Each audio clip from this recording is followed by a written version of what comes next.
think we are live. So we're here with Gilad Chilo. What's up, man? How you doing, dude? What's up? All right, man. So I wanted to talk with you for a long time, man. So having you on a podcast here is fantastic. Thank so just you. confirm. It's a pleasure. Okay, we're live. We're live.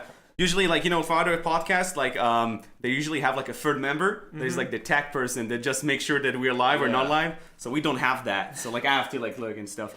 But okay, so this is the second podcast of BeardedMuscle Nexus. And dude, I actually wanted to have you here for a long time, and appreciate that. Yeah, dude, like, listen, you have like a interesting story, man. Like you've been through so much in such a little time. Yeah, that's true. And I mean, like, I would love for you to just like tell me, like, well, so basically, if you guys don't know, I'm coming from a calisthenics background, which is actually the bodyweight movement, which means that you control your body in certain ways that usually people that work out don't do. And basically my story started when I started breakdancing when I was 15. And, can you just back out and just tell what calisthenics is? Because I think most sure. people know calisthenics in another name, which is street workout, right? Exactly. Is there a differentiation between them? So calisthenics is more the right way to say it, the more like professional way that people like compete in. And street workout is just a way of saying like, all right, I'm working outside. Mm-hmm. But basically what you see outside, all the bars and all the things of that is like just a way to work out and using your body in ways that nobody can even think it's capable of. You know, like holding certain static movements or handstands on a bar is something that looks to the mind as something that impossible. You know what I mean? But what I was gonna say is that I used to breakdance when I was 15, and that was like my life thing, and you know I wanted to be a professional dancer and all of that. And that's how you started. Yeah, like, would you relate dancing and breakdancing to towards workouts? Would you count it as a workout? Would you do that? Honestly, I think that breakdancing and b-boy is just like a breakdancing boy, or b-girl is a breakdancing girl. If you guys didn't know, but breakdancing overall for me is like the perfect athlete. You know, you got the explosive movements and you got insane control, so it's like both of the worlds in one movement. I can see what you mean, because they are really like in control of their like mobility, which would be like definitely the first thing. They have very, very good agility, and they're really how do you call it, very like flexible. Yeah, the thing is, and most of them, like, I don't recall names of like the biggest b-boys, but they're also very, very strong. They're like insanely strong. It's true. There are a couple of them who are extremely strong, and they also look good. Like most of them look really good. They're not big though. Yeah, they're not big. But they're like, well, there are some that are really big. You're talking. Yeah, I know who you're talking about. It's Junior, right? Yeah, Junior. Yeah. He's insane. This guy is just like. What's his name? Junior. That's his name, Junior. Yeah. Just write B-boy Junior. Yeah. Dude, this guy's crazy. He's freaking huge, and he's like really, really strong. He's insane. The thing is, I'm not sure what's his story exactly, but from what I know, one of his legs is not working as it should be. So he started just like walking on his hands the entire time. Oh, that's how he practiced? Yeah, that's like, crazy. That's insane. Yeah, he was basically working out every day on his hands and just like training movements. Did you have a chance to read about his background? Like what driven him into from what I've heard is that he was in kind of an accident where his leg got hurt or shot or something like that. I'm not even sure, but basically that's what happened to his leg, and now it's not working correctly. He can barely walk on it. So he just started working out.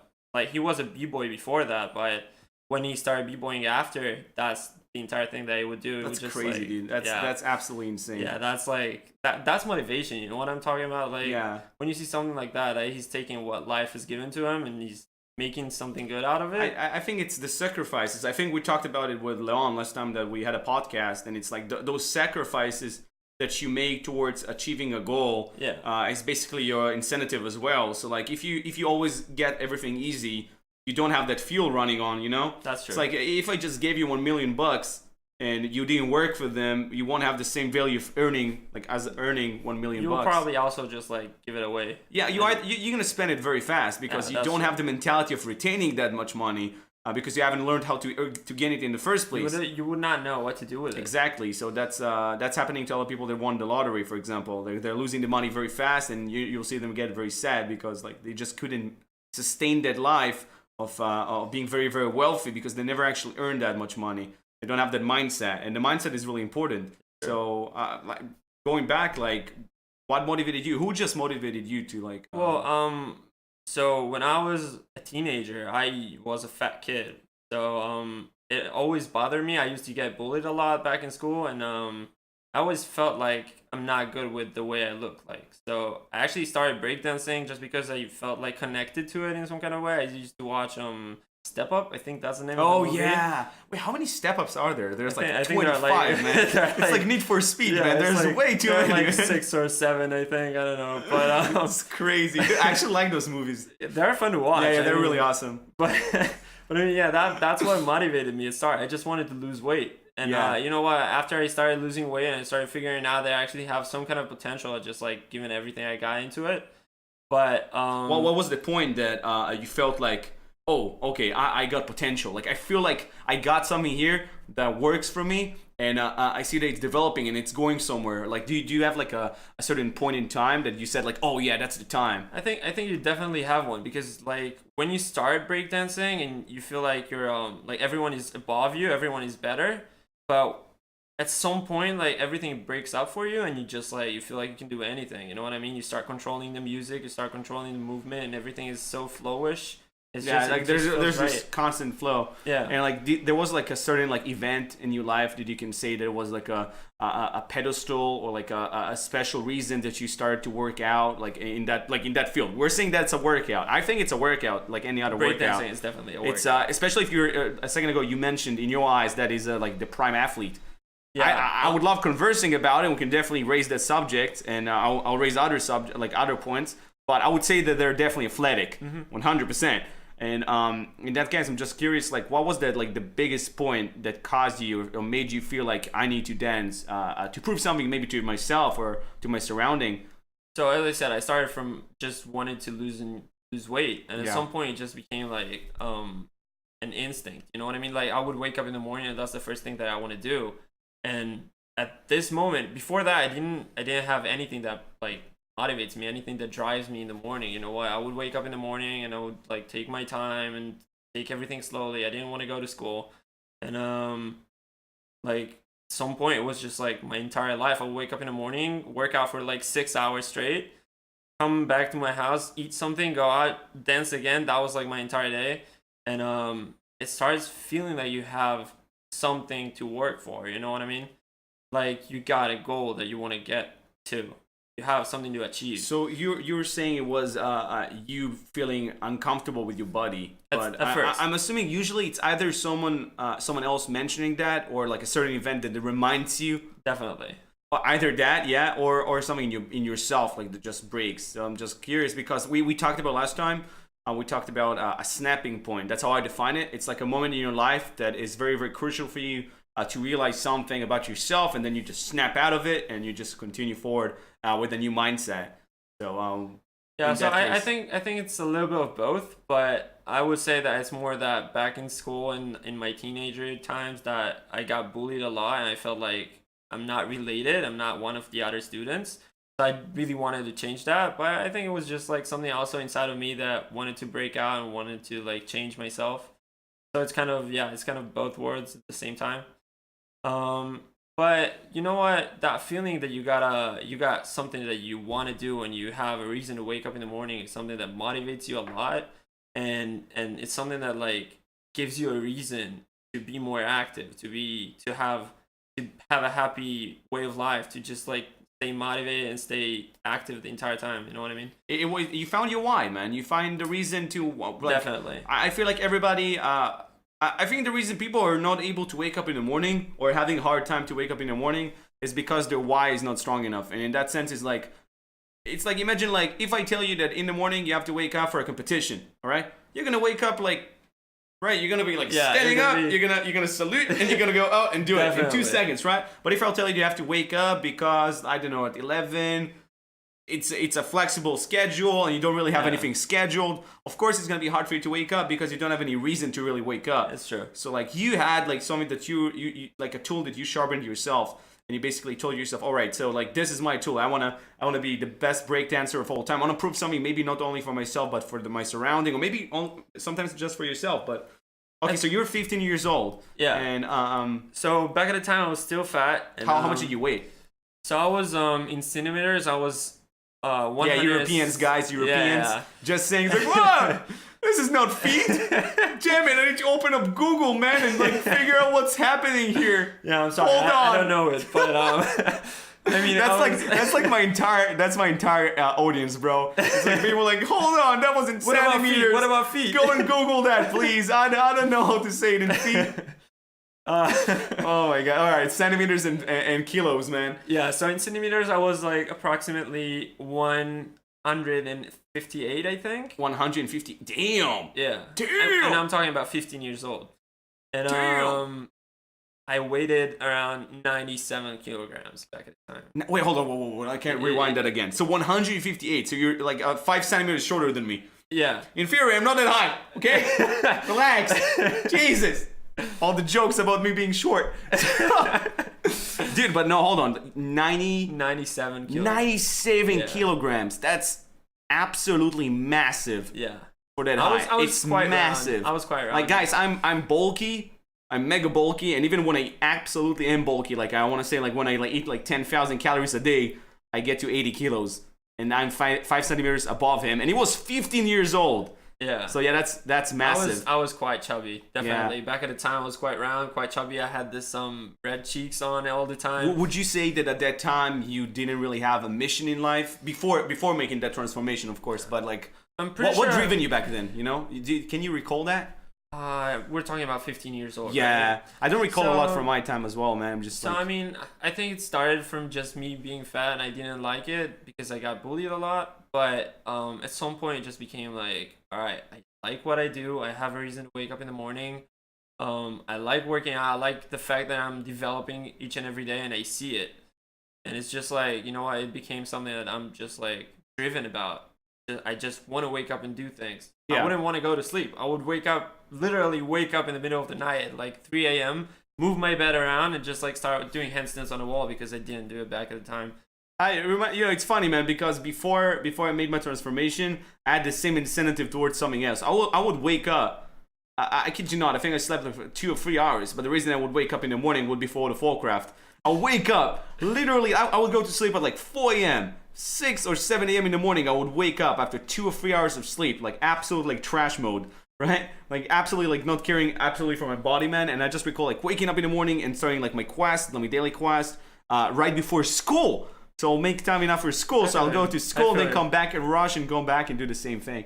Kind of reminds me, the edge of it's funny 14, because why can be I separate why in 2 different sections. There's like the strength of it, like from weak to strong, and if it's good or bad. Like for example, having World of Warcraft as my incentive was really strong. Like it was that was definitely a why, you know. Like it was. And I think that it didn't took too much from you. You felt like you're gaining more than giving, right? Exactly. And it's just like, I don't know. It's something that you feel like when you gain enough, it's worth it. Like, yeah, you don't care about giving out your sleep. Look, like I feel like the more that I develop my why, especially if it's for good for me, like if I feel it actually, you know, like my why when I was playing World of Warcraft wasn't good, but I felt it was, I was enjoying it for myself, well, you know? You feel now like it was. Yeah, exactly. Yeah, exactly. So if I overlook it, but obviously when I do like talk about working out and stuff and like changing my body and changing my mind, I can definitely say that I influenced a lot of people, and not to get credit for that, but just because I felt that I can help, you know, like I had this deep understanding, like a deep feeling inside of me, and I bet you can relate, that like I just know, okay, I know all those things, I learned all those things, I know I still need to learn a lot, and I have this incentive, and I definitely want to learn more, but with that said, I want to influence as many people as I can with the information that I got so far. Definitely. And you're gonna find a lot of opposition too, and I bet you can tell me a lot about that too, right? About the opposition.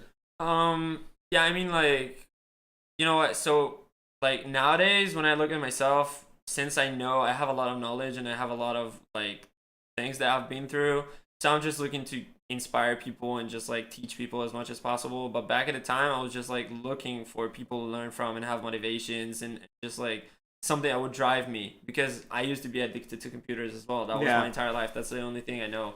And you know, looking back at it, it's not I wouldn't say it's bad because that's how I learned my English from. That's like giving me some tools. I agree with you. I see what you mean. But I agree with you. The same way. yeah, but I mean, like, it's still something that I would rather not doing today and have more efficient life. You know what I mean? Like I would say that like if you have some sort of addictions, if it doesn't benefit you in any way, I don't think you would have done it, right? It definitely fills a certain spot in your life that is there for a reason. Like, for example, I will tell you that, like, for example, the reason I was playing in gaming so much was because I was very socially awkward at that time. And as you said, I was very, like, I got bullied a lot in school. Like, for me, that was, like, my only, like, joy or, like, social interaction I was getting at that time. And I used it as a tool of escapism. Like, I was trying to escape something that wasn't feeling comfortable for me at that time. Especially as a teenager, you know, like, all your hormones are rushing through. And you have so many things that you're going through as a teenager that you just need to have some sort of comfort. So like I would say that if someone is having any issues with their things they're doing and they're really, let's say, productive in, for example, gaming, either make something good out of it. For example, in my case, I made a job out of it, and it pays me, and that's how I live. Which is awesome, it's fantastic. But like another way around is maybe like make it as a reward tool. You know, like not get addicted to it, but like, for example, if you excel a test, go play and relax a bit. Or if you just need those timeouts, you know, sometimes we all need those timeouts. It's a great tool. Just not getting addicted to it, because the addiction is the issue. It's called reframing. We talked about it in NLP session that we did with Leon Gussin last time. And we talked about, like, if you have anything that bothers you, for example, the ringtone of your cell phone, you can just reframe that. So rather than every time you hear the ringtone of your cell phone, what you're going to do is check your phone if you got some message, or ringtone in general, even if it's not yours, just think about something else. Maybe, like, for example, breathe. You know, like every time you hear that, just take a... That's actually pretty good. Just an idea. That's a reframing. Yeah. That's the concept of it. Because a ringtone is an anchor. It reminds you to do something. It's also addictive. It's really addictive. It's insanely addictive. Yeah. And people fall for that all the time. I would say about myself, I do too. So it's not. I mean, it's really hard to run away from. Social media is a very, very influential tool, very powerful tool, but also very, very destructive. I totally agree about that. Especially, in my opinion, under the hands. Currently, with the freedom of just exploring every app, and some of them are definitely not fit for children, and some of them are very highly addictive. I would say that even Instagram as well, and Facebook and YouTube, like, you can find different contacts. I agree with you. And you know what? Like, for me, I like the fact that social media is out there. I do it myself, but it's really about sending a message. And if it's a positive message, I totally agree with it. I like it. I would promote it. But if it's something negative that would hurt people, that would change the mindset into a negative kind of mindset, I think that's kind of, you know, something that shouldn't be out there and should be, or that is not seen to the entire audience. We talked about the school system last time with Leon. It was like, I was just trying to figure out how we can improve it. But honestly, the social media is the same concept. Like, you cannot limit a kid from doing anything, because the thing is, as soon as you limit someone, it's like as soon as it's not exactly. That's the thing, man. He's gonna find a way. He's gonna find a way, because kids are really smart, and like they're only getting smarter. You know, like I have in my stream a lot of people that are like very, very young, like 13, 14. And even younger, and you wouldn't even know, because like their vocabulary is insane, their knowledge is top notch. Sadly, on top of that, there's a lot of memes going around. They're definitely toxic, and I can't even stand seeing them when 26 years old. So imagine what's going on for. I'm sure you don't even understand a lot of it. Like, yeah, that's the thing. It's the new trend, right? It's the mumble rap and all those things that it just blows my mind, man. Like I thought I liked all kind of music until mumble rap came out, and I'm like. What is this, man? I know. Forget about the fact that every second word that he's saying is definitely something inappropriate, like 100% inappropriate. Even if you understand what he says, and probably that's the sentence you do understand, but it's a mumble rap. Like, he just doesn't even say, and I'm like, what's happening here, man? Yeah, like, I totally agree with you with that man. One. Well, I mean, I guess that, you know what, generations changed the entire time, and what we had back in our time, our parents thought that is weird. I mean, we didn't have social media too, man. Like it's true. When Facebook got out, 2010 or 11. No, I think it was 2006. I'm pretty sure it was 2006. I'm pretty sure. Like that. Like 2006, I would say, about that much. So, all right. So that's regarding that. So let's talk about you. Okay, so 15 years old. Yeah. You started breakdancing. Right, and so I was gonna build it up to why I'm doing calisthenics today.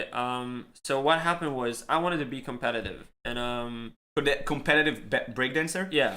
Is there like a scene for it in Israel, or did you plan to go? There is a sin. It's not that huge though, and it's not like not efficient.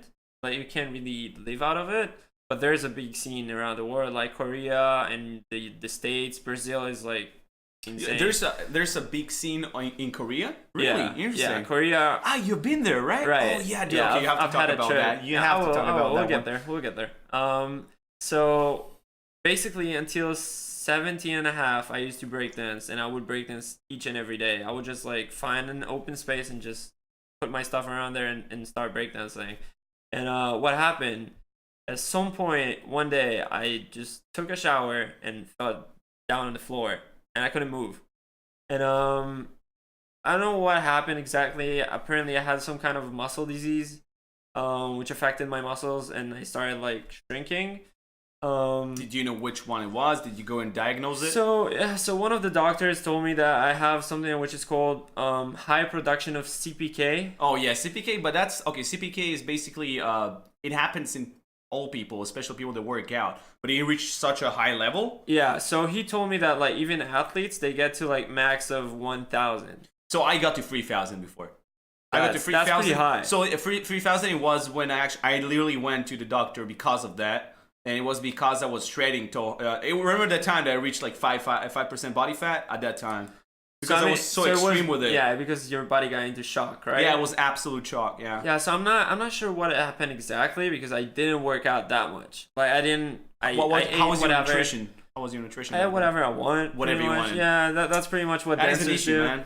I know, but still, it's not like. So let's say that today I'm more accurate about my food and my CPK is kind of fine today. Yeah. But back at the time, it used to be like around 4,000 something, close to 5, and somebody who's insane. who's not like. I didn't feel good at 3,000, so I can just imagine what 4,000. I mean, I would wake up in the middle of the night having muscle pain, muscle spasm. Yeah, I couldn't work out at all. That's insane. That's so bad. And you know why it got me? I felt so negative all of a sudden. I got depressed. I didn't know what to do in my life. I lost my why, like you said before. Oh, so dude, I would say that's definitely because of your body fat percentage. So in women, that is 17%. 17% will, anything below 17% in women will cause something called amenorrhea, which is basically the stop of the monthly, how do you say, period? Yeah. So the monthly period because of issues with the hormones, because you don't supply enough fat for your body to produce enough hormones. And in men, it will be below 5%. Or 7% to be accurate, but below 5% will be really serious. But everybody, it affects different. Like for women, there will be like 16%, 18%. It changes.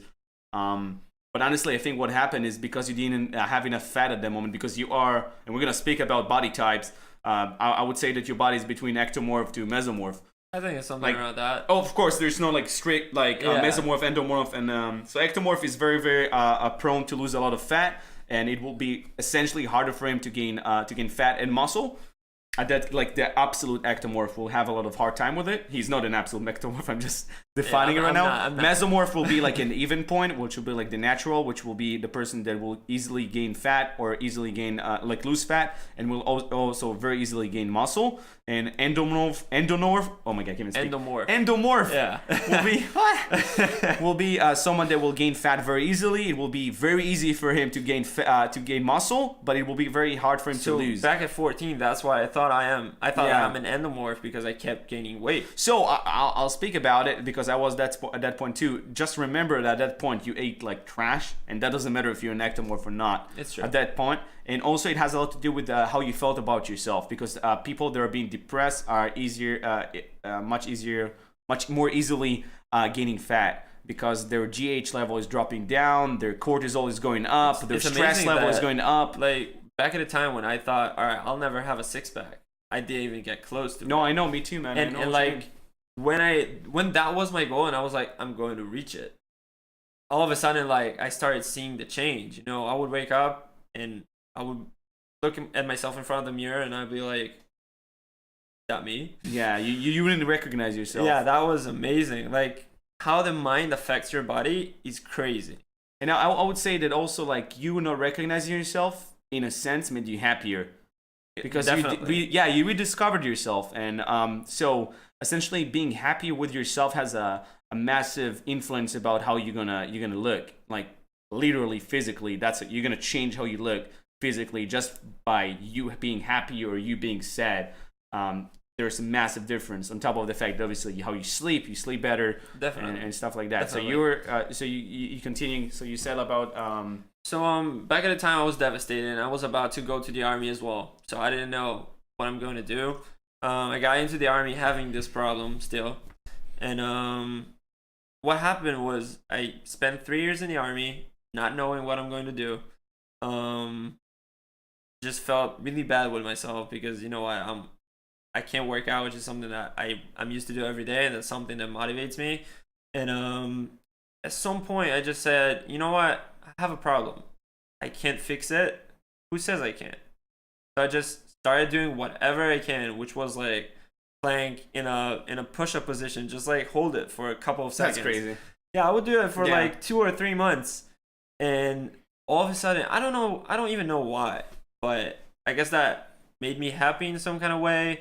Or I don't know what happened, but for all of a sudden I started feeling better. Started feeling like the pain is decreasing. Started feeling like I can do more.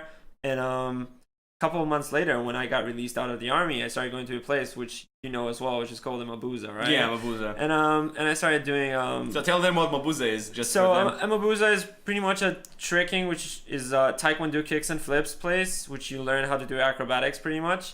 Yeah, so it's like full of mattresses, right? And it's that one at that time, Mabuza was pretty big. It was. So it's like a lot of like it. mattresses, dude. I miss that place so much, man. It's not the same anymore. No. So like it's like full of like those like springy mattresses that like basically blocks you from getting any serious damage. Yeah. And there's like those like pits with like square foams in it to protect you from any damage while you do like those flips and stuff. And there's also those trampolines.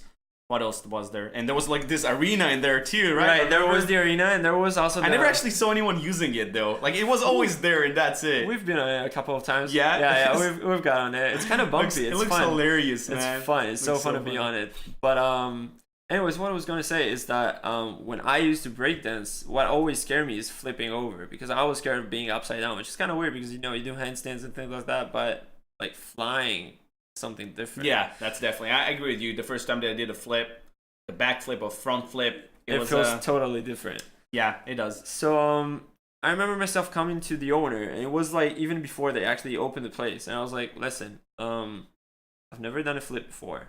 I'm not like 100% healthy, but that's my dream. That's what I want to do. How much did you weigh at that time? And like your height? So I gained fat back at the time. I think I'm like my height right now, so it's 181. 181, okay. You and grew a lot since that time. Yeah, I grew a lot. I grew a lot. And I'm like, so now I'm 181. I think I weighed like 85, 86. Okay. Which is not that bad. Yeah, that's not that bad. But I didn't have muscle at all. Mm-hmm. So I was like pure fat pretty much. Yeah. And I came to him and I was like, listen, it's a project. I'm not that healthy, but I promise you I feel a lot better. And that's the thing that I want to do. Like, flips for me was like, a world that cannot open. Yeah, you could even like perceive yourself doing it at that time. Yeah, and but you really wanted to. That was my dream. That was my goal back at the time. And for me, like, you know what? I would want to break a barrier to show myself that anything is possible, because I come from like a background of I can't work out. I can't do what I love doing. So he was like, yeah, let me think about it. And I don't know, let's see if we can do something, blah, blah, blah, blah, blah. And 2 weeks later, I found myself being on a 1-to-1 workout with him. With who was it? Cini, you know him, right? Oh, yeah, what's his name? Eli Cini. Vista, I think. Yeah, I don't know. He's amazing. He's a talent. Yeah. This guy's crazy. He is. Wow, dude. I saw him one time doing a front flip above someone that was 2 meters tall from the place. Yeah. And this guy's like, what's his height, man? He's like a bit higher than me. 190? No. Oh, Ellie. No, Ellie. He's like 170 something. Dude, he's like 10 centimeters above me, man. Yeah, and this guy did a front flip with like, obviously like he ran first, but like he did a front flip over a person that was almost 2 meters long. Yeah, man. this person was 196. It was Michael, right? Yeah. Yeah, Michael. Dude, that's crazy. This guy, I saw that. I was like, bro, what? How did you... Like, literally, he was so talented. flying above it, man. You know what? I think he's like 31 or 32 now. He's so talented. And he keeps on getting better. He is really talented. I've never seen something like that. Yeah, this guy is He's so like, passionate about it too, man. You can see it. He's a big inspiration. Definitely. Yeah, I really look up to him. Yeah, me too.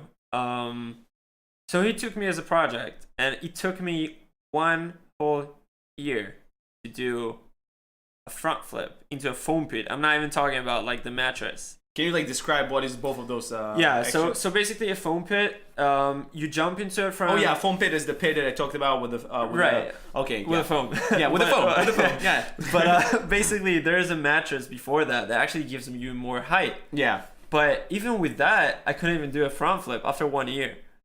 I could like dive roll. Would you go like every like? I would go like 2 times a week. Okay. So 2 times a week, you go there, you go standing from the foam pit, and you try, and you don't succeed. Yeah. And like all of a sudden after 1 year, I started losing weight. I started eating better. What happened toward like in that 1 year? So basically, I started developing muscle all over again, but because I was so scared of being hurt again, because the pain started decreasing, but I still felt pain. Well, right? what kind of pain did you feel? Like the cramps that you were talking before. Oh yeah, okay. So I really tried to not push the limit. I tried to give myself a healing period, kind of, but still trying to get back in shape. And after 1 year, I was like, you know what? I'm feeling better. I'm not feeling like too many cramps. I don't have too much pain, but I gotta work correct because, as you said, I didn't eat well. Affected my muscles, my mental health. So I met this guy. His name is Nikita, and he was, I think it was 2012. He was the Israeli champion of street workout back at the time. So I started. Which year was it? I think it was 2000. I spoke to him in 2017. 17, okay. So it was 2 years ago. Yeah, 2 years ago. I started doing calisthenics 2 years ago. Like that was like your definite like change after all of the things you've been through. It was 2017. That's when you actually like start working out calisthenics or street workout for that sense. After you doing breakdance for how long? It was 3 years. 3 years of breakdancing. Yeah. You need to talk about the competitions too, man. That's really the important. breakdancing competitions. Hell yeah! I want to hear about that one. Yeah. Yeah. All right. We'll get there. We have a lot to talk about. So basically, I met this guy, and I was like, "Listen, I don't have any idea about what should I eat, how should I train. Like, I'm feeling like I'm developing, but I don't have." Which is weird because back at the time when I was breakdancing, I felt like I'm getting better. Yeah. But here it's like you get stuck. And after a couple of months, you get better a little. Yeah. So he was like, you know what? Every Tuesday, I'm doing a workout. Why don't you join? I was like, yeah, sure. Why not? So we've done basically for 4 months. I used to work out with him 2 times a week, having someone who actually guides me. And that way I started developing more strength.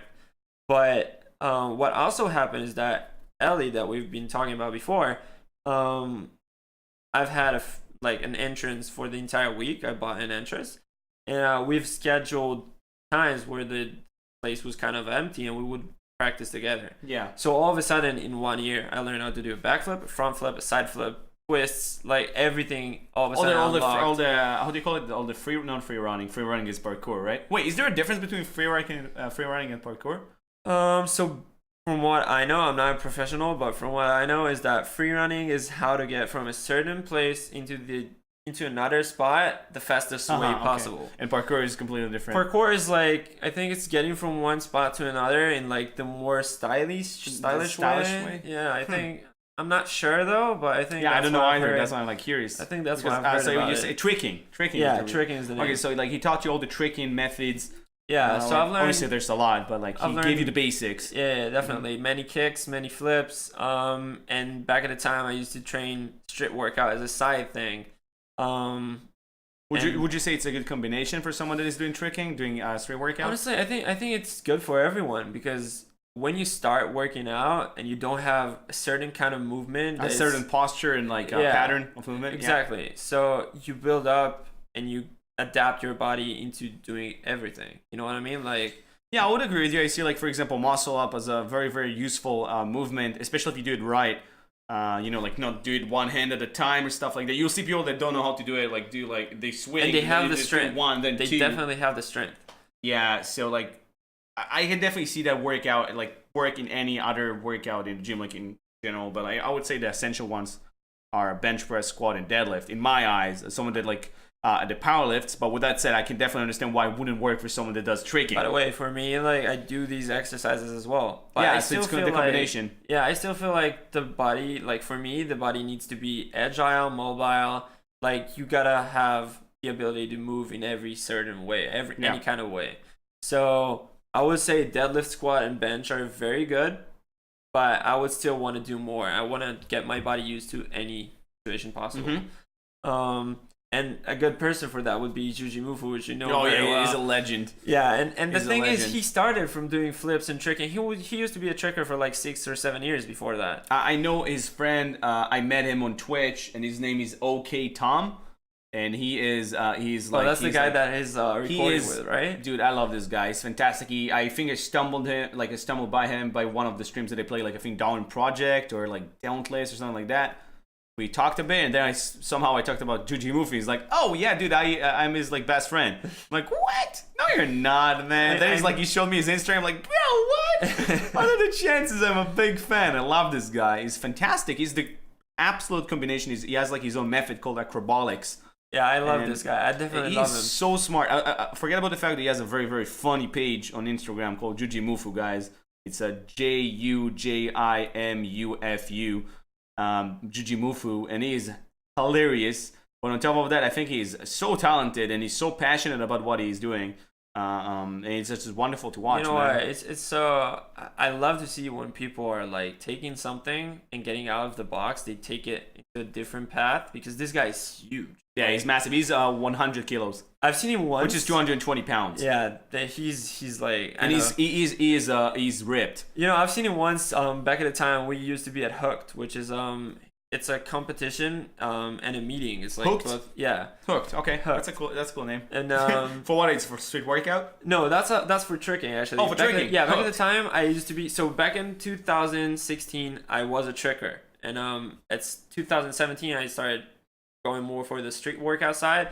But I used to be in this competition, and all of a sudden I see this huge guy lifting people and just throwing them all over the place, and that was crazy, so hilarious. That definitely sounds like him. Yeah, and there was like a huge pillow fight. I would just like take a pillow and just throw everyone away.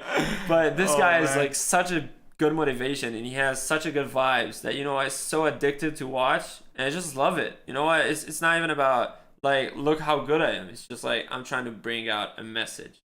And this message is so pure that it's just fun to watch. Anyone can relate into it. I see what you mean. So for me, like when you train your body to do something that is different, because when you weight a lot, it's harder to do body weight movements. But if you start and doing it at the same time and you develop the strength and the compatibility of the body, you can develop much better results, I think, for the longer period of time. I would say that if someone has worked his flexibility and mobility before he started gaining the weight, it will be easier for him to go through this like process. Definitely. Like I think that's what Juji did. Definitely. GGsupps like first of all built his movement before he bulked up and gained his muscle. That's true. I mean, he used to do much more difficult tricks back at the time, but I mean with his like look, there is science to it. It's very simple. There's some things that you just won't be able to do, but he's definitely able to do a lot of stuff that people in his weight class is either impossible to do or just insanely hard and takes a lot of discipline, and he's definitely showing that it's possible, and I like that because he's definitely combining both worlds. And that's cool. That's what I like about it. That's what I think is very inspirational about it. It's so different, like you're used to see. So usually there's the usual athlete, which is like super lean. He's not like super big, like very. I feel like that's what it is right now, man. I feel like people just want to stay like nowadays. I feel like most people don't even want to bulk up anymore. They just want to be super lean and that's it. Which I do have an issue with. I'm not saying be like absolute like buff head. Well, like I mean, like having so muscle and you can save you from a lot of like injuries. That's true. Just wouldn't happen otherwise. I mean, I understand the fact that people want to be shredded. I wouldn't say like I mean, that's what looks good like in our eyes for some reason. Social media, man. Definitely, that's a social media. But I mean, as long as you don't get too addictive and you keep on some kind of normal fat, what we call that? I would say about 10%, 9%. 10%. Even 7% is good all the time you're actually eating it properly and you maintain that without like like doing like too much of too long of a fasting if you don't know how to do it correctly, and if you're not ketogenic, or if you cheat too much. So you know what, like I used to get, I got one time to 7% body fat, and the fact that I felt worse than the way I feel now, because now I'm like around 9 and 10 like you said, it's not worth it. Like I looked, in my opinion, super good, because like I looked like all of the superstars on social media, and like, but is it actually worth it feeling like worse? I don't think so. Yeah, I felt definitely worse. I felt like I'm more open to injuries. I felt more depressed. Like something that would shake my ground a little, I would definitely break everything and just be like, all right, that's not for me.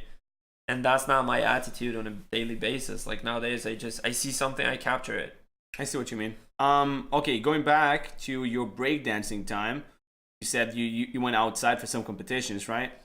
Well, yeah, I've been to a few competitions here in Israel. I didn't really travel around the world too much, but when I flew to Korea, which was when I was 20 or 21, I think it was 2 years ago. So I've been to a tricking competition and I've been to a breakdancing competition. It was absolutely together. Oh, you went like to both of them together? They were separate actually. But they were both in they were both in Korea, yeah. And it was the best thing that I've seen in my entire life. That was like such a blow up to my head. You know what I mean? Like you see such a good trickers and such a good breakdancers, and it's something that, you know what, we have good dancers around here too, but the fact that you see the best dancers in the world in front of your eyes and they are so on point, it's just like you say, all right, this is out of this world. There's no way that somebody has worked this hard in order to get that. There is something that is like, they just reach like crazy levels, right? This is like the most insane tricks and breakdancing skills that I've seen in my entire life. It was like absolutely huge. If you want to check this out, make sure to check out Red Bull Kick It. That's Red Bull one. Kick It? Okay. Yeah, that's one, and the other one is Red Bull BC1. BC1? Yeah. Okay, BC1. Both of them are absolutely And they're always insane. in Korea, or like are they like across the world? So Red Bull BC1, I think that was like the competition in Korea. Okay. But they are sent to Europe, if I'm not wrong. Okay. But the Red Bull Kick It is always in Korea, although I think there is not one in this year. I don't know why. Interesting. So it's usually every year? Yeah. Across which time? Like which So the Red Bull Kick It is in September. And but so we just had 2018. Yeah, last year actually was in June, I think. Okay, so around the time, around the summertime. Yeah, they keep on changing it though. But the Red Bull BC1 is also around this time, between June and September, something like around that. But Korea is amazing. Did you have a time to like talk with some of the people that you found that really interesting definitely. there? So I've been hanging around with a group that's called Morning of Owl, and they're Morning of Owl. Of owl? Like the animal? Yeah. Huh. Okay. They were very known back at the time. They were one of the best breakdancing team around there. I actually met them in Israel, and they invited us over. Really cool people. How many? They were like 6. They were a group of 6 back at the time when I've been there. But you know what? The fact that you see how they train and how they are like so into it, like you would schedule up with them and they would be like, you know what? 10 a.m. we're in the studio, we're working out until 5 p.m. And I'm looking at the watch and I'm like, all right, 10 a.m. is like the time right now. They're probably in there. I'm getting in and they're like all of a sudden already stretching. Okay. And like they're not even stopping until 5 p.m. No, seriously, 7 hours of constant training. 7 hours. They would like stop to drink a little or get a snack and keep on training. What's the intensity of the workout? Ooh, it's definitely intense. Really, 7 hours of intense workout. And would you say they're working like that every day? Definitely. I've been with them. Insane. I've been with them every single day. And that was like 7 hours of constant workout every day. Yeah. I mean, it's dancing, but still, it's like, it's the power moves that they are doing. It's insane.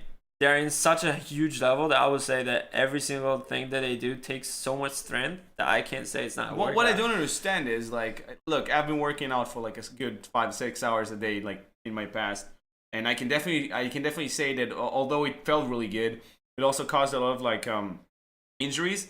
So I'm really curious, like, how do they sustain 7 hours of workout every single day, or about that much, without getting any injuries? So I mean, the first hour usually goes for stretching. So they start with stretching? They don't start with some sort of like a warm-up? So breakdancing, breakdancing is like movement. And when you move, you want to be as mobile as possible, as flexible as possible. You want to reach different angles. So they would stretch for a long period of time. They want to be like real flexible when they get into it. So a whole hour goes only for stretching. And then when they start, they take it slow. They start warming up again. And like half an hour later, you can find them all over the place. That is insane. Yeah. So you had a chance to work out with them? I've been working out with them quite a lot, yeah. Did you manage to hold it for 7 hours? Oh, no way. I would work out for like maybe an hour and a half, maybe 2 hours straight. And you were like... I would lose it. Yeah, I you'll would be definitely done. lose it. They would be like, yo, why did you stop? I think I'm out. I can't hold it. Oh, that's funny, man. But you know what? You start developing it because like the first week, I was dead on the floor. The next week, I could hold it for a little longer. So I would say that probably if I would have done it for quite a while, I would have. How old are they? Like, where are they at least that time? You think? Like, you reckon how much? No, I know their ages. Oh, you know their age. Yeah. Okay. So one of the dancers, he's actually 31 now. Okay. Back at the time, he was 29. Another one is 20, which I think he's now 22, and he used to be 20. But usually they're like around 27, 28. It sounds like it doesn't really matter what age they are. It's just like... No, it doesn't. Yeah, what stops like everybody from doing seminars for that case, like from your angle?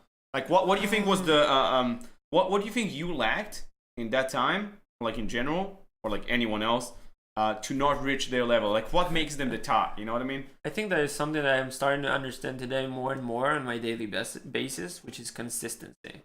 Ooh, that's powerful, man. Consistency is so powerful, Consistency is just the key to everything because you know what? You're not going to see results in the first day and maybe not in a month and maybe not even in a year, but they see the big picture. They're like, okay, I'm going to do it. I'm going to do it. I'm going to do it. And they keep on getting up and doing whatever they scheduled. And all of a sudden they just break the barrier of like, I can do whatever I want. And you think their power was in their unity, like them being together as a team?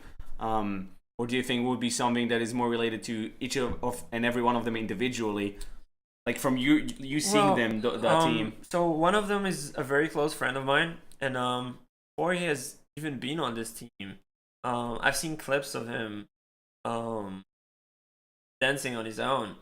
And in my opinion, it's not that it wasn't good, but like according to the time that I've known him, like he like you could say easily he wouldn't have the motivation to work 6 hours a day. But he was just like looking at the big picture the entire time, even though he didn't know he's gonna be professional, even though he didn't know people are gonna take him into the big team. Sorry. And he just kept moving on, he was always working out for 6 hours. People in Korea are very dedicated. It's something that they're being taught from when they're very young. And it's just something that they keep on doing. It doesn't matter what sport. So you think it's their mindset of their nationality? I think so. I definitely think so. Interesting. Would you say there is someone here in Israel or any other country that you've seen that reaches that level with the same determination?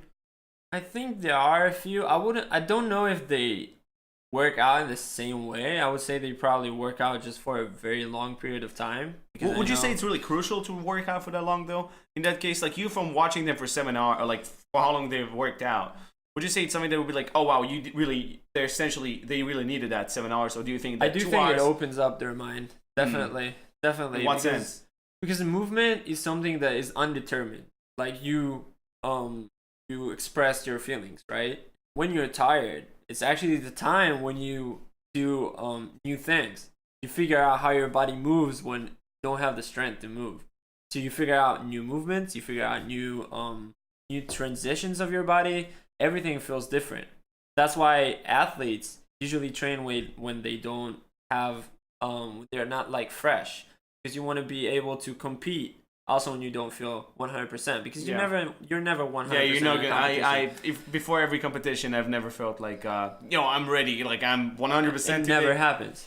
It's not working like that. I agree with you. So that's basically what they're trying to do. They're trying to be 100% when they're not 100%. Basically, they're trying to be 150, but that's a beautiful way to look at it. I really like that. I never thought about it like that. Like I've competed one time in powerlifting as a ketogenic, so without carbs at all, and after being fasted for 24 hours, hard. And I felt better than I thought I was. You know, like I said like I'm gonna the same mindset basically. I think like that's why I did that. I was like, listen, I'm gonna do it and break all the rules. You know, like I'm gonna do it fasted. I'm gonna do it after, being ketogenic and without carbs, just eating fat and protein, which is a fantastic meal for a ketogenic diet is really good for powerlifters, because essentially you don't really use any carbs at all, because you're using something called ATP-CP, which is essentially your energy source of like fast and heavy workout. That's going to be like 5 seconds. Like if you lift something very heavy for 5 seconds, no more than that, that is ATP-CP. It's not even. So would you say that ketosis is actually good for athletes though? It will be good for athletes that doesn't require more than a few seconds of work. It wouldn't work for someone that calisthenics is not something that. Well, essentially, you know what, man? I've never actually tested it with someone that is doing intensive workout. I mean, essentially, it will become your main source of energy, which will be fat. But I don't know how sustainable it will be for a long time, because you won't be able to hit high intensity interval training anymore, because your body won't use the same energy source. It will lack it, which is carbs. So I don't know how long it's gonna work for you, but I mean, like, you can try. I always say for any athlete, try different things. I honestly tried it in every aspect. I tried it once. Well, it was intermittent fasting, but I felt good for a while.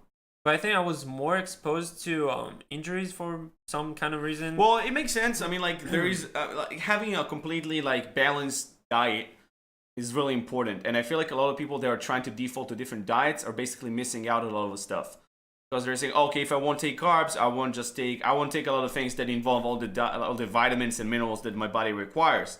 When you take the commitment to change your diet, you also need to take the commitment to supply your body with all the essentials that you haven't taken before, right? So like a lot of people are taking a lot of things like sugars and stuff like that, and then when they stop, they also miss a lot of stuff in that sugary drink that was really good for them as well. So you have to separate. You don't need certain things like sugars, like simple sugars, like all those carbonated drinks and all this like sweetened drinks, but there's all things that may be good in it. For example, if you're taking any kind of juice, like any kind of like orange juice or something like that, it can be very, very sugary, but also there's all vitamins that are really good for your body. So you need to know that you are still supplying them from fruits or from certain like vegetables, just to make sure that you're actually supplying them. That's why I'm so scared of people doing diets, because I've heard the other day somebody's doing an ice diet. Did you ever hear about it? They're basically freezing out cubes of ice and they eat it instead of eating food. Like, they still eat food, right? But they eat it in order to like ice cubes. I don't know. That's like the weirdest diet. What's supposed to do, man? Like fill you up. I don't know. It works the same way. It's gonna become water in your stomach. I know. I don't understand that, but I've heard it on the news, and I was like, I mean, essentially, if I would say to tell someone like I don't know, change your diet, I would tell like, okay, first of all, I would tell them to like supply their body any kind of shredding or any kind of like loss of fat, or like fitness athletes. Supply yourself with more fibers. A lot of people are not supplying enough fibers, and therefore like they don't like feel that empty spot, and they still feel very, very hungry. On top of that, they need to understand that as soon as you stop eating that much, your body, like your stomach shrinks, and it takes time. It's not like instant. It takes time, your body to shrink, like your stomach to shrink again. And it's the same way that when you want to gain muscle, you need to like learn how to eat more, and it takes time for your body to stretch, and your stomach to stretch. It works the same way, man. So like I would say, like something that I do right now that I'm shredding, I'm doing intermittent fasting, 16-8, which means 16 hours of fasting and 8 hours of eating window. And I will be eating from afternoon, which is 12 to 8 p.m. That is my eating window. And I will fast all the other time.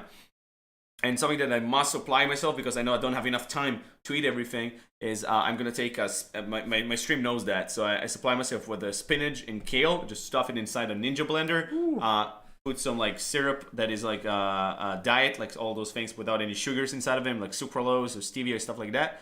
Like for example, right now it's like pineapple or mango, something like that. And Okay. then just put some water, shake it all together. It's like just a dense shake. Chug it all in, and that's it. I supplied myself with all the minerals and fibers and whatever I needed to keep myself healthy. That's also what you do when you get into ketosis, right? You Yeah. want to eat a lot of vitamins. Like you want to eat a lot of vegetables, a lot of fruits. Well, I'm not sure about fruits, but I know that you got to eat a lot. I'll try not to eat too much fruits. I will eat like a banana or two. They're really good for you.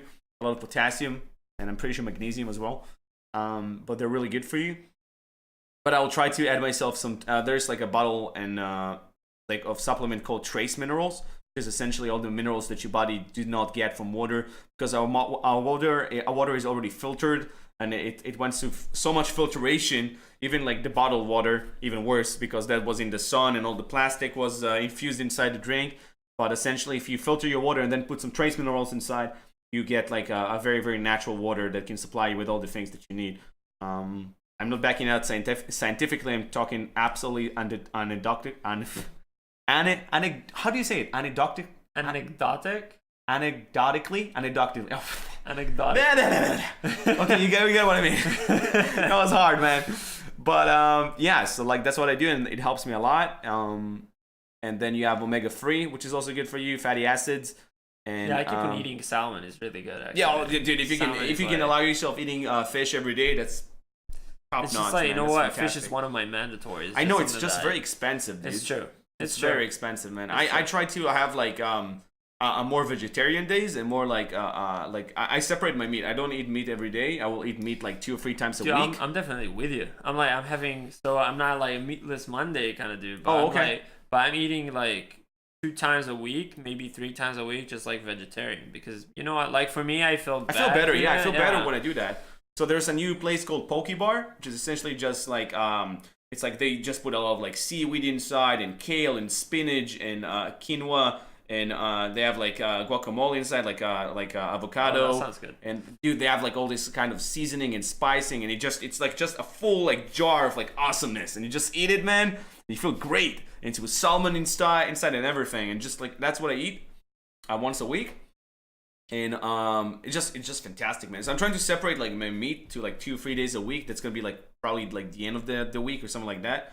Or like I would say like Monday, Tuesday, Wednesday, and Thursday I'll like be eating without meat. That feels great. Like I definitely feel the difference, but I also feel like it's very essential to still eat meat or supply yourself with all the essential vitamins that you receive from eating meat, because just how your body is built, you know. And all people are gonna come here and say like, okay, I'm vegetarian, or like I'm just not eating meat at all, and it's fine. All the time you supply yourself with those things. It's true.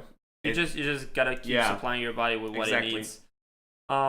Yeah, for me, like I just don't like when people don't check what their body actually needs, and they're like, okay, I need to change my diet, and they just randomly take things and whatever.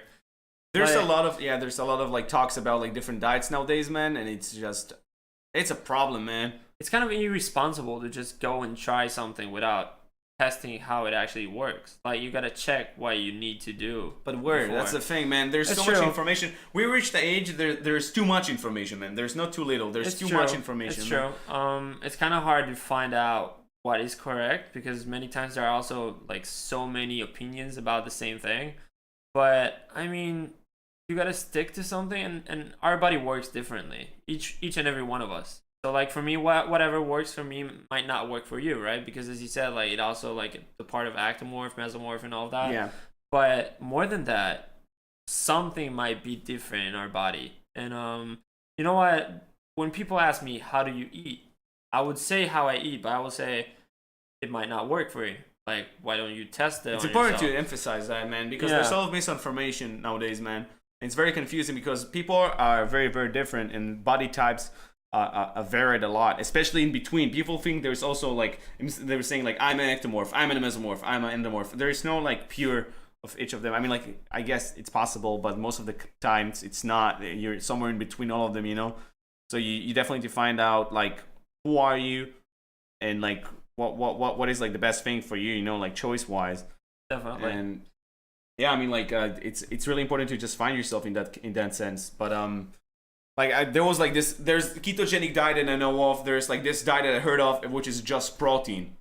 Ooh, And yeah. I'm just I think it's paleo, right? no, paleo is you eating just natural Meat? stuff. No, that's when you eat okay. everything raw. Okay. So like I don't necessarily like have any issue with that. It just there's a lot of like diseases that you're prone to essentially get by eating like that, because you don't know where it came from. If you have your own farm and you fed your cattle and like stuff like that, that makes sense, man. But like nowadays, yeah, like the meat is being injected with the hormones and like all this crazy stuff, man. Dude, kids get so huge nowadays. Dude, listen, dude, I've seen like this. Dude, there's someone in my stream, dude. He's like 13 years old, man. He's like almost 2 meters, man. I'm like, he's That's like, I'm insane. higher than you. I'm like, bro, I know. What have you eaten, man? Please tell me. I should have eaten that too when I was your age. When I'm going around the gym, I'm like, this guy must be like around 20 something. Yeah, dude, it's crazy. And all of a sudden he's like, yo, I'm 14. I'm like, what did you say? Did you just say you're 14? This guy is like 2 times my size, height, and like. Yeah. He's like wide. He's like. It's crazy. He's massive. It's just crazy. It's crazy, man. Okay, so let's go to your social media, man, because you started to work on your YouTube, right? Yeah, that's true. I recently opened my own YouTube channel, currently building up the basics of calisthenics. I'm really trying to put out knowledge that I know of. I wouldn't want to put out there something I'm not professional about. I always do my homework. And for me, like, the fact that I had the disease, or however you want to call it, that I said before, is actually a gateway for me to now say, okay, I had this thing. I want to share with you people my knowledge so you guys know how to work out correctly, because there's so much bad channels out there that teach the wrong way, in my opinion, and they are just trying to convince you for the wrong things to do. And for me, I'm just trying to put genuine and like on point kind of content for the calisthenics. I would want to create a movement eventually of breakdancing, calisthenics, and tricking together. Something they combine itself. Yeah, it would be one workout of all 3 aspects. That's interesting.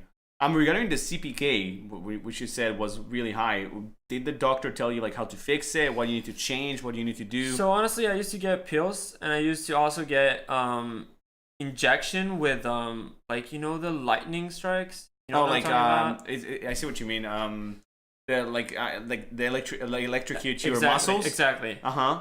And they would test the nervous system. Yeah, and they would test if my muscles reacting to that. But actually, none of that actually worked. So what did you change eventually to help you with that? Well, I'm not sure. I think that most of it was my mental health. Like, you were just stressed. I was really stressed because I've been to the army, and I've started to work out again because they prevented me from working out all of a sudden. You know what I mean? Like one day they just tell you can't work out. And workout is addiction, man. People don't understand that. Yeah, it's an addiction, and you can't just you Sometimes even when people tell me, like my own friends, they're like, "How can you work out?" I'm like, "How can you not work out?" No, and I'm like, you know what? I forgot how it feels like when you're not used to it.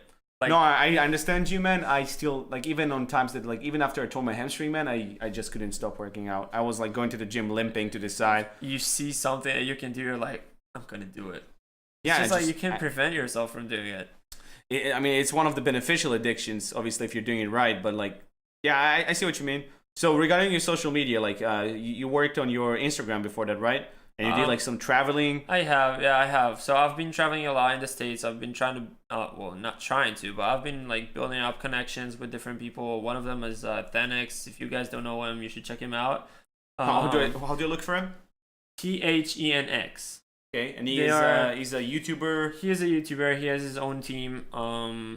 They have, I think, like 3 million subscribers or something like that. And he's also a calisthenics athlete. I've learned a lot from them because I didn't have a mentor like here in Israel. But these guys are freaking amazing. They do extreme things. Like I would say that they are as good as the Koreans that I've seen before. Yeah, and really from being with them 2 years, you've been with them. I've been with them for like 2-3 months, something around that. How you met him? You should tell that. All right, so basically, yeah, I've been really lucky, honestly, because I've been just like scrolling around Instagram, and I had no one to learn from anymore because my sensei, that's the way I call him, Ellie. Ellie was the sensei for tricking, but like Nikita back at the time, Nikita. street workout. So I didn't have a motivation. I've seen their channel for a long time. That's how I started working out pretty much. And they gave me a lot of inspiration. I was like, okay, I have nobody to learn from here.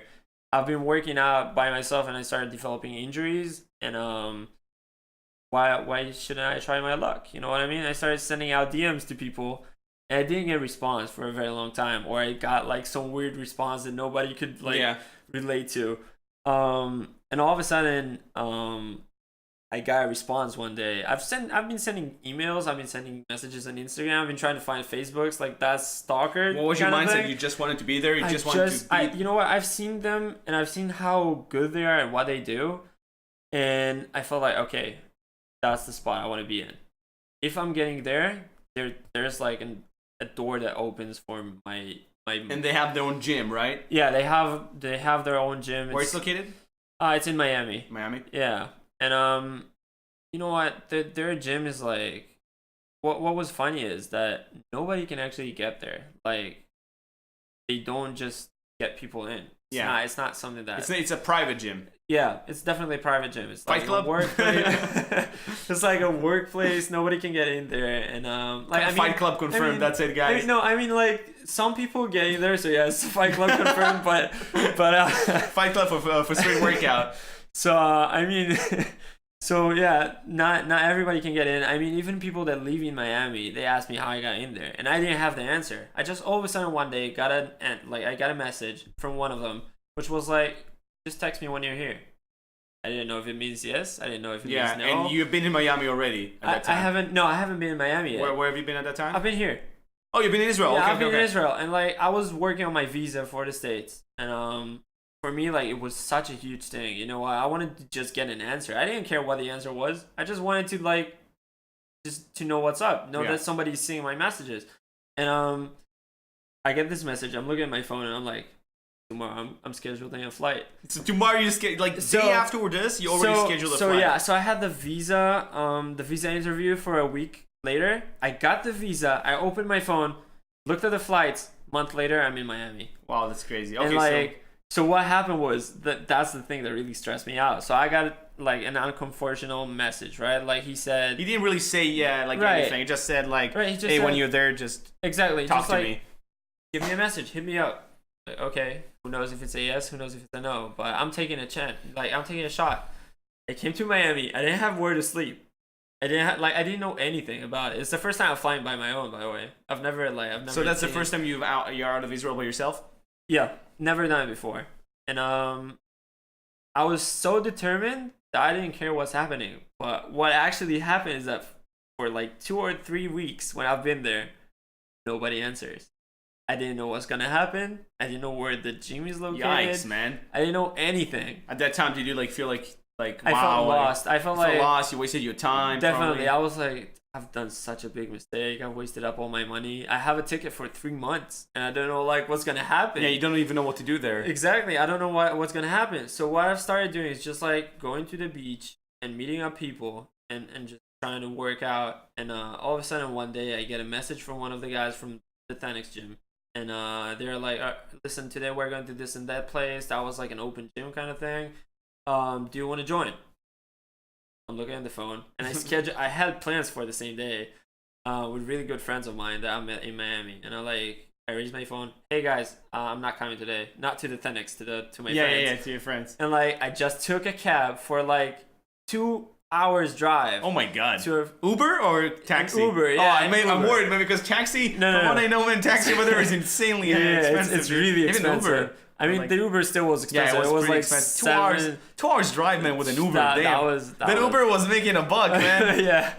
And I mean, like, all I cared about is just like meeting these guys. That's the only thing I wanted to see. So I get to this gym, nobody's there. What? Nobody's there. And I'm sending messages, nobody answers to me. And I start training, I start working out. My workout looked like bad. Like legit, no one was there. No, like there were people. Yeah, well, there were people there, but they didn't come there. Nobody from the Calisthenics did. Okay. So, did they tell you which time they're coming, or yeah, they said they're gonna be there in I think it was 8:30. I've been there right on time, and I started working out, and I was like really depressed. I was like, wasted so much money on coming here, and nobody's here. Like seriously. And all of a sudden, like half an hour later, I see these guys coming in, and I'm like, that's glory. Like that's my time to shine. You know what I mean? I didn't do anything at the start of the workout. I just warmed up because I felt like I felt depressed. I felt like I'm wasting my time. And all of a sudden, like one of the guys come up to me and he's like, "Yo, you're the guy from the Instagram, right? I've been talking to you." I'm like, "Yeah." And he's like, "All right, show me what you can do." Damn. And, okay. And all of a sudden, I feel like really stressed, and I was like, "All right, sure." Did you feel like what do you feel at that time? And you probably felt like a rush of energy. Yeah, and like adrenaline is just like raising up to the sky, and you're like, I gotta prove myself now. And it was like my, you know what? to who though? To him or to yourself, man? Both. I would say both, because like from one side he's testing you, but from the other side it's like, you know what, I've been working so much to achieve a certain point that if I wouldn't show myself that I can do what I'm saying I can do, that would be a shame. I can see what you mean. But that was my playground. Like we've been to a gymnast gym. I've been there for a couple of times before, even in the Mabuza we've been talking before. And no fear. That like fear is gone. Fear is not even a factor. It's like the same feeling you get when you're in a competition. Definitely. That you need to prove to yourself first, and also to everybody that surrounds you. Definitely. Like I recall the same feeling that I had like when I was powerlifting in front of like a massive audience. Everybody's like shouting and screaming and like cheering. And, like you're such in a higher state that it's beyond fear. You just feel like limitless. That's definitely the feeling. And you know what? Like all of a sudden, I've done things that I've never done before, as well as like things that I've done better than before. Yeah. And this guy comes up to me and he's like, "Listen, you're really good. I like what you do." The session ended and he's like, "Hey, do you want to hang out in the bar?" Wow. And I'm like, yeah, like why not? Hell yeah, let's go. Yeah, let's go. And I'm like, so we've been hanging out for a while, and then and he's like, one of the team, or he's one of the people from that. So who's yeah, that guy that you're talking about? That guy that I'm talking about, he's the brother of Chris, which Chris is like the owner of Calisthenics. Okay. And his brother is working with Chris. Like they're both the owners of Calisthenics. So like at the end of the evening, we exchanged numbers, and like 2 weeks later or like a week later, I've just been there. Like, each day. Well, not each day because that was pretty far of my place, but I've been there for like 3 times a week or something like that. I've been meeting out on the beach sometimes. But I've met really great people around there, and I've had such a great knowledge to learn from. These guys are amazing. Seriously, make sure to check them out because did you see them actually? They're massive, right? They're like 3 million subscribers or something. Yeah, they're 3 million subscribers. They're massive. They're really good at what they do. Honestly, they're really on point and they're precise. Back at the time, I've done their workouts myself. Nowadays, I'm trying to form, as I said, my own thing. But these guys are like, their knowledge. Like being one-on-one with them, because it's different when you see a YouTube video, you know, you don't expose all the secrets sometimes and all of that, but like these guys have so much knowledge. From where did you have like a chance to like talk with them and get like where did they get all the? I mean, what's their story? I talked with some of them. Also Chris shared his own story before. He was a rock star or something like that, and one day. Just like I don't know, he got out of the group that he was singing with or something like that. He started training street workout. He developed pretty quickly actually, but what happened was that they're basically training for like 10 years each one. 10 years. 10 years. So Chris is how old? He's I think he's 26 or 7 now. Oh wow, he started pretty young. Okay. And also. I've met somebody that knew Chris when he was really, really young, like when he just started training. And he was like, you know, I remember Chris when he just done his first muscle up or his first pull up. And I'm like, did it actually happen? Like this guy seems like he was born for it. Yeah, he was born for it. I understand what you mean. That's he was funny, always doing it. But you know what? That gave me the idea of like, Nobody's starting at the top. That's a powerful thing to say, man. That's very also powerful. A post that I've done today because I've posted like right before the podcast. On your Instagram. Yeah, on what my is your Instagram? Gilad_Shilo. Okay, so yeah, so guys, Gilad Shilo. It's on the description. Gilad_Shilo on Instagram. Check it out. And so sometimes I started doing it recently. I typed down a motivational quote that I really feel related to, and this specifically is like I don't remember exactly how it goes, but it's something about don't feel bad for being a beginner because nobody started at the top. And that's something I really relate to ever since that day, because you know what, when I looked up to Chris, he always seemed to be like this powerful guy that is like, he was born into it. He was always strong. But you know what, when I look at myself, like people look up to me today and I know what I've been through. Like I know that it took me time to build up my strength. And you have a lot of more time to still develop and Definitely. and go through so many like hardships. Always have what to develop. I found so many. I went through so many social. I went through so many social medias before I met Twitch. Like before, like I started being a streamer and stuff. And like we're doing podcasts right now on Twitch TV. Twitch.tv/bearded_muscle. And this is going to YouTube right after. But honestly, like I went through so many social medias before I found my own like social media that I was comfortable with.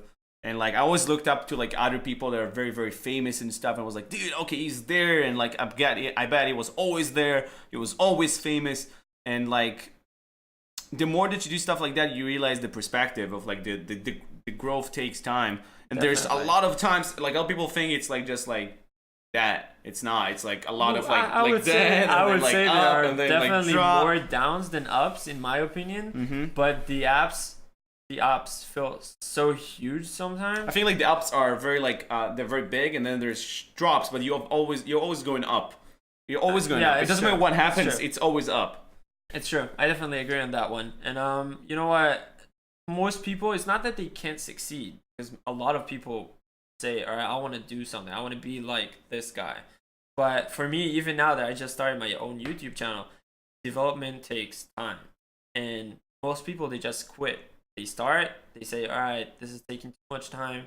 I don't see anything getting better. Although sometimes things might get stuck. It happens. Yeah, it happens a lot. Like I hit the wall myself. You know what wall I'm talking about? Yeah, definitely, 100%. And like people gotta understand that it's not building in one day. It takes time. Some people do it in less. Some people do it in more. But you know what? I feel like the best tip that I can give any streamer, YouTuber, or whatever social media guy, or anyone in any field, doesn't even matter if it's social media, is don't compare yourself ever, it doesn't matter what, to someone else. You can get inspiration from someone else, you can get motivation, you can get like a role model, but never like put yourself in the of the comparison of you compared to someone else. Like I've seen in that before, like looking at someone's revenue compared to mine, or someone's interaction compared to mine, or someone's I don't know, like a mindset compared to mine on that day, and like, you know, like it's like going absolutely upset and then going to someone that is super happy. It's like, wow, he's not happy and I'm not. So like he's probably doing something better than and me. that happens a lot in social media. It happens that way around, dude. Some people are upset and some other people are happy. Just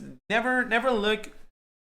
I would say, you know what? I would say when I look at myself, back at the time I used to look at like, wow, this guy's having so much fun. Yeah. But you start feeling miserable because you see like, all right, this guy has such a better life from me. But it's not like this is not what determines happiness. Like you can be happy with whatever you have. Being on social media it doesn't mean that if I have a lot of followers means I'm more happy. No, it's not. Yeah. It's not how it works. First of all, it's all responsibility. I realized that like it's good and bad, you know. Sometimes it causes a lot of stress, but also it keeps me stable, man. Because I know that I have a lot of people that look up to me, man. The fact that you affect not people. like in a self-sustaining ego type, but more like I know there's all people that I can influence, and yeah, definitely. That's why it motivates me, you know. That's what we've been talking about, the message. Because when you have a message to give to other people, when you're trying to inspire, when you're trying to give people some kind of motivation, or even some kind of knowledge, it doesn't matter. Knowledge is still some kind of educate them in some way that you can perceive. Definitely, that is something that fills you up so much that even with all the responsibility, and there is a lot of responsibility, there's a lot of nerve-wracking responsibility. There are so many factors into it to why not to do it, but it all comes down to, all right, I'm feeling good because I know these people, I'm affecting them in some kind of way, and it's in positive way. That's why it really matters. I think that's more satisfying than anything else.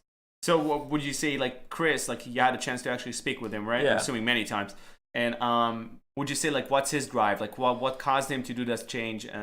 Honestly, I think we've been talking about it before, but I don't actually remember precisely what it was. But he was always thriving to teach people. He had his own place, which was called Calisthenics Academy back at the time.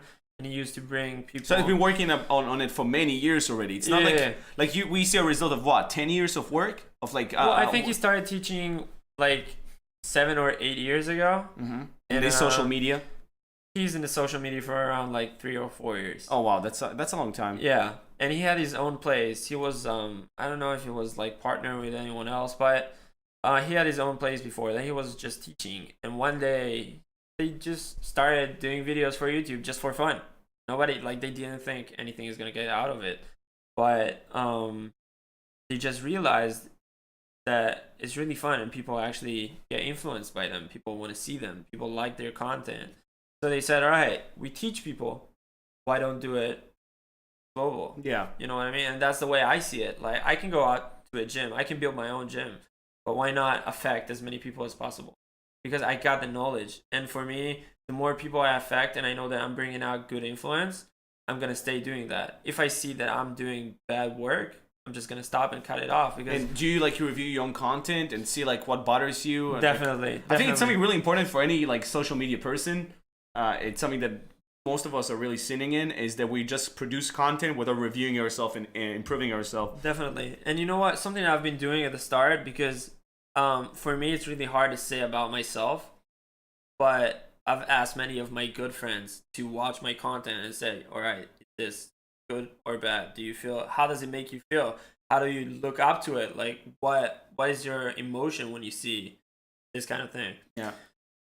Because for me, like, I can't review my own content. It's really hard. You know what? You're like kind of feeling bribed. Yeah, I see what you mean. Of course, because it's you. Right. So I am trying to look at it from a different perspective of like me looking at somebody else's content, video, yeah, I see what you content, or whatever. But I still try to bring in people that I trust in. And I would say from another perspective, something else that like I see that worked out for me is like just be natural, man. Like. Definitely. Just be natural, do yourself, man, and like obviously there's a learning curve, and you can't just like improve instantly. Don't try to copy anyone, because it will be so obvious like to other people that it's not you, you know. So like just like be yourself, and like you'll improve as being yourself the more you practice, in any field, guys. Wherever you guys like, whoever is listening, and that's gonna help you guys a lot. Like, in my opinion, that's what I think.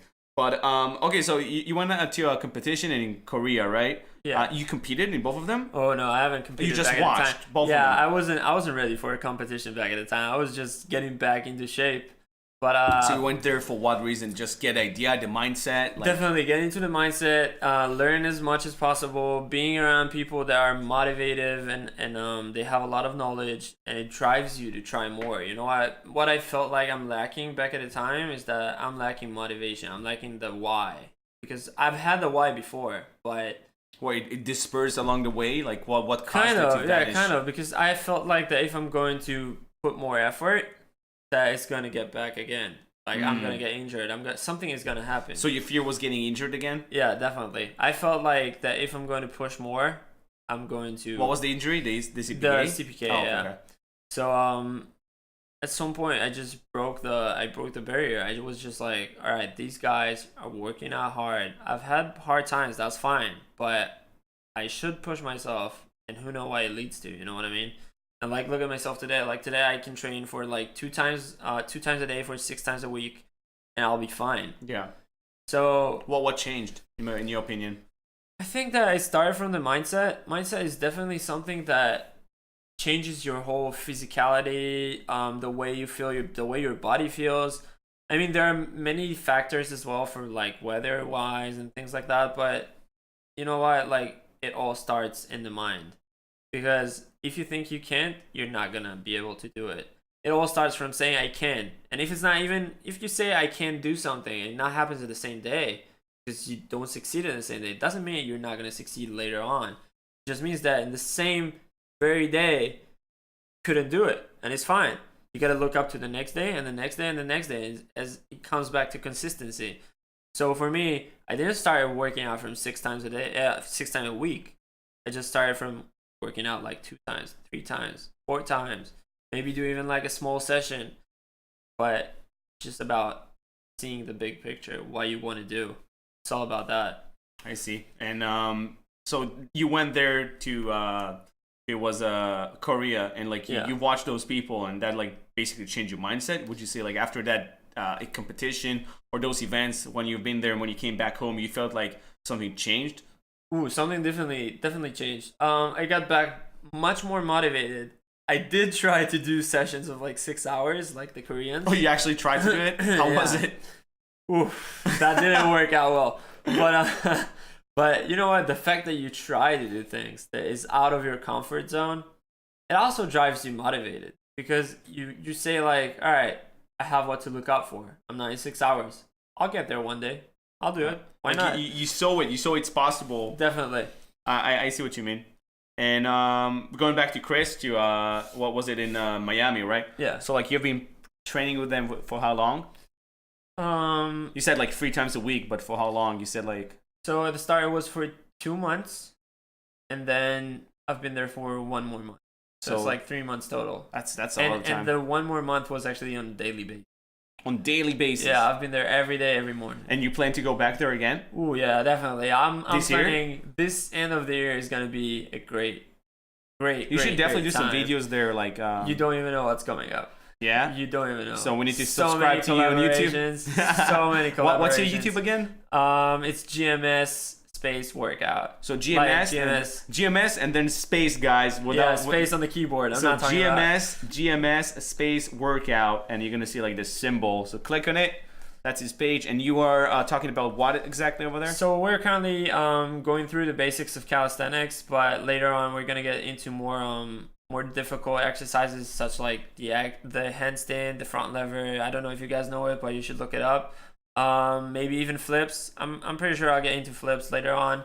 Breakdancing exercises, ways to work out. Ooh, that's interesting. I want to see how breakdancing. How do you even breakdancing routines? Ooh, that's pretty hard actually. I've never thought about it before I started training it myself. So there are like the basic movements, and you kind of put them into a workout regimen. So let's say you do a push-up, and there's like an exercise that's called 6-step, which is like 6 steps of movement in breakdance, and they end up in a push-up position. So you do a push-up. That's just like one of my routines. I do a push-up, get into a 6-step, do a push-up, do a 6-step in another way. You just so keep there's on actually training. like a complete regime of how you work out Definitely for breakdancing. It's crazy. Well, I kind of build it up myself. I mean, I'm sure people do it. Of course, yeah, I bet people have done it before. Yeah, I'm pretty sure that you can do it. That's the thing. I would say that if you want to be a breakdancer and only a breakdancer, it would be good to build up a workout that only suits breakdancing, which is more of explosive strength and like things like that, and just like spamming breakdancing skills. But for me, I want to be good in everything in some kind of way. So I gotta figure out a way to train everything in one workout. And when you're gonna eventually like create that book, or like start building your I'm assuming it's gonna be a book, right? But some sort of like a guidebook to your own like basic movements and stuff. Do you want to involve like a workout that involves like in the same workout breakdance, straight workout, and tricking?